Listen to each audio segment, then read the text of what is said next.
నమస్తే. ఈరోజు మన స్టూడియోలో ప్రముఖ జ్యోతిష్య వాస్తు నిపుణులు శ్రీ లలితాదేవి ఉపాసకులు బ్రహ్మశ్రీ నానాజీ పట్నాయక్ గారు మనతో ఉన్నారు. గురుగారితో మాట్లాడదాం. గురుగారు నమస్కారం. శ్రీమాత్రే నమః. గురుగారు, శ్రీ విశ్వావసు నామ సంవత్సరంలో మేషరాశి వారికి ఓవరాల్గా వీళ్ళ ఫలితాలు ఎలా ఉండబోతున్నాయి? ఆదాయం కావచ్చు, వ్యయం కావచ్చు, రాజపూజ్యం, అవమానం, ఓవరాల్గా వీళ్ళకి సంవత్సరం అంతా ఎలా ఉండబోతుంది గురుగారు? చాలా చక్కగా అడిగారండి. ఈ విషయాలు చెప్తుంది నేనైనప్పటికీ కూడా చెప్పిస్తున్న సాక్షాత్ లలిత అమ్మవారిగా భావిస్తూ ఈ యొక్క లగ్నము లేదా రాశి వారి కనుక చూసుకున్నట్లయితే కొత్త సంవత్సరం వస్తుందనగానే మనకు పంచాంగం తీసుకొని అసలు ఈ సంవత్సరం ఇన్కమ్ ఏంటి అనేది చూసుకుంటాం. దీన్ని చూసుకుంటే ఆదాయం 2గా చూపిస్తుంది, వ్యయం 14గా చూపిస్తుంది. అదేవిధంగా రాజ్యపూజ్యం 5, అవమానం 7.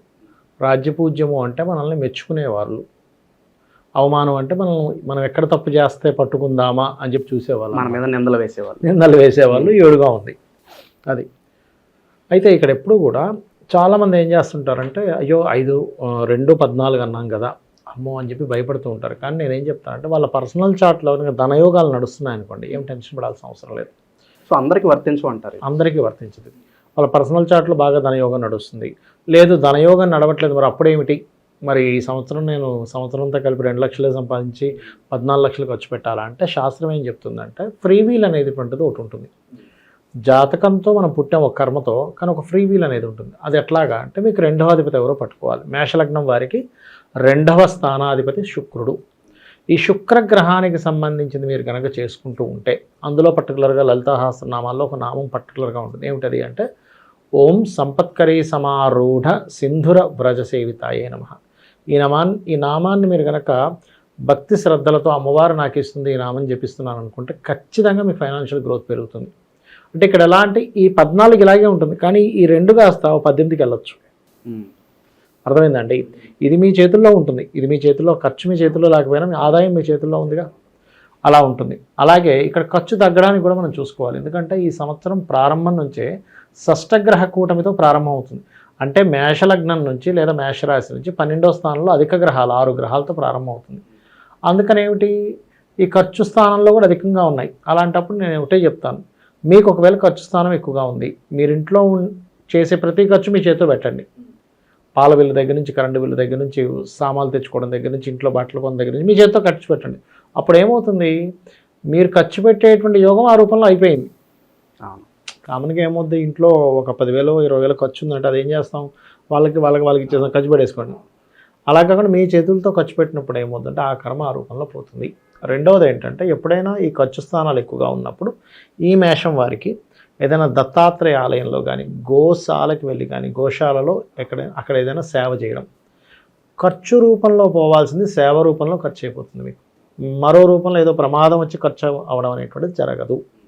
ఇక అవమానము, రాజ్యపూజ్యం ఉన్నాయి. ఇక్కడ 5 రాజ్యపూజ్యం, 7 అవమానం. 5 ఒకే రాజ్యపూజ్యం, కానీ 7 అవమానం అంటే మనకు అవమానాలు ఎక్కువగా ఉన్నాయి. అందుకని మీరు ఏం చేయాలి, విష్ణు సహస్రనామాలు వినడం ఖచ్చితంగా అవమానాన్ని తగ్గిస్తుంది. అదేవిధంగా ఓం మధుసూదనాయ నమః అనే నామస్మరణ ఖచ్చితంగా అవమానాలను తగ్గిస్తుంది. ఇక మిగతా అంశాలు కనుక చూసుకుంటే సహజంగా ఈ రాశి వారికి సంవత్సరం మొదటి 2 నెలలు లగ్నాధిపతి నీచ స్థానంలో వెళ్తున్నాడు, కర్కాటకంలోకి వెళ్తున్నాడు. అంటే ఏమిటి, 4వ స్థానంలోకి వెళ్ళేటప్పుడు ఇక్కడ విద్యార్థులైతే విద్యా సంబంధించిన విషయంలో కొన్ని జాగ్రత్తగా నిర్ణయాలు తీసుకోవాలి. కన్స్ట్రక్షన్ చేసేటప్పుడు కొన్ని జాగ్రత్తలు తీసుకోవాలి. వాహనాల మీద వెళ్ళేటప్పుడు మొదటి 2 నెలలు కొంత జాగ్రత్తగా ఉండాలి.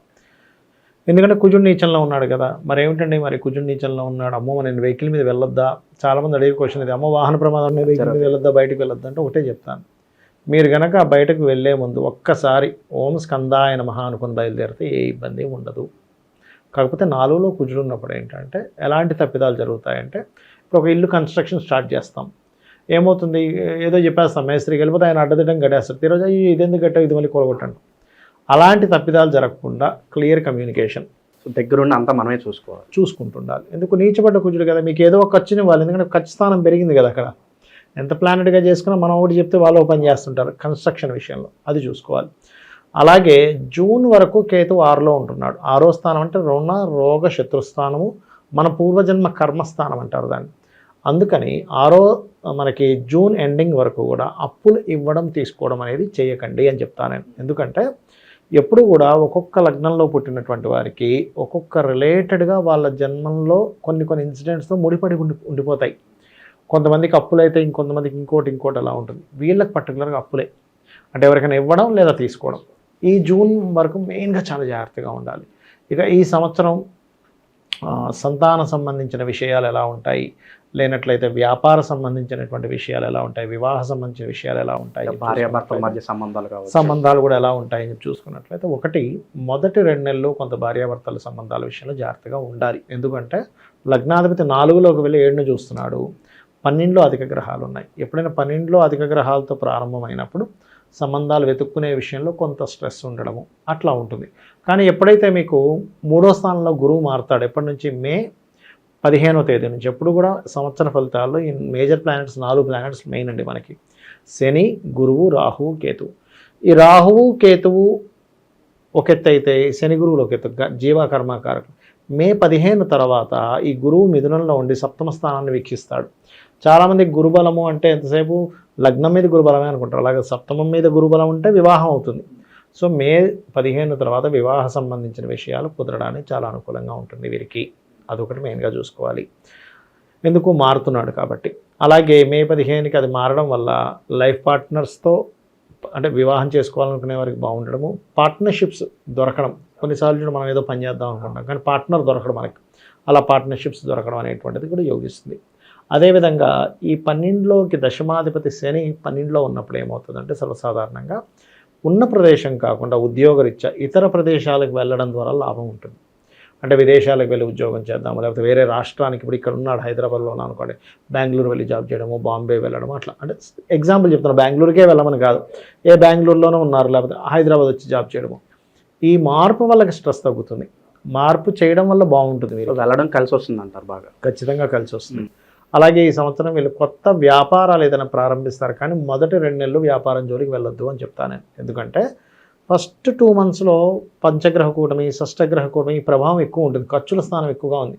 కాబట్టి ఫస్ట్ 2-3 మంత్స్ గ్రౌండ్ వర్క్ చేయండి, అసలు ఏమవుతుంది ఏంటనేది తెలుసుకోండి, ఆ రకంగా ముందుకు వెళ్ళండి. అంతేగాని హడావిడిగా చాలామంది ఏం చేస్తారంటే, ఖర్చు పెట్టే టైం నడిచేటప్పుడు ఏమవుతుందంటే హడావిడికి వాడికి అడ్వాన్స్, వీడికి అడ్వాన్స్ ఇచ్చేసి హడావిడికి ఏదో స్టార్ట్ చేసేసిన తర్వాత అసలు రియాలిటీలోకి వస్తారు. అరే నేను ఈ వ్యాపారంలో ఫస్ట్ తీసుకోవాల్సిన స్టెప్ నేను తీసుకోలేదు, లాస్ట్లో ఆలోచిస్తారు. ఈ విషయాల్లో జాగ్రత్తగా ఉండాలి. గురుగారు వీళ్ళకి ఎలాంటి వ్యాపారాలు బాగా కలిసి వస్తాయి అంటారు, మరి వ్యాపారాలు మొదలు పెట్టాలి? మంచి క్వశ్చన్ వేశారు. యాక్చువల్గా ఎప్పుడు కూడా అంటే వ్యాపారం అనేటువంటిది ఎవరికి వారు ఇండివిజువల్. ఇప్పుడు ఎవరికైనా వ్యాపారం యోగించాలంటే ఫస్ట్ మీ ధనాధిపతి ఏ గ్రహాలతో సంబంధం కలిగి ఉందో చూసుకోవాలి. పర్సనల్ చార్ట్ అనేది ఖచ్చితంగా కంపల్సరీ చూసుకోవాలి. అయితే ఈ వీళ్ళకి పర్టికులర్గా 2nd లార్డ్ శుక్రుడు కాబట్టి కొంచెం వీళ్ళకి beauty related, finance related, insurances related వీటిలో ఉంటుంది. కానీ నేనేం చెప్తానంటే, పర్సనల్ చార్ట్లో మీ ధనాధిపతి ఎవరు, మీ ధనాధిపతి ఎవరితో కనెక్ట్ అయ్యాడో దాన్ని బట్టి మనీ వస్తుంది. వ్యాపారం చేయాలంటే ఫస్ట్ మీరు చెక్ చేసుకోవాల్సింది ఎప్పుడైనా కానీ బుధుడు ఎలా ఉన్నాడో చూడాలి. బుధుడు బాగోపోతే మీకు క్యాలిక్యులేషన్ తప్పతే ఉంటుంది. వ్యాపారంలో కావాల్సింది ఏంటంటే క్యాలిక్యులేషన్ చేయాలి, ఫాస్ట్గా ఇది నేను తీసుకోవాలా వద్దా, అంతే కదా. ఆ మిస్క్యాలిక్యులేషన్ అవుతుంది. సో బుధుడు యొక్క స్థితి బాగుంటే చేయాలి, లేకపోతే వ్యాపారం జోలికి వెళ్ళొద్దు.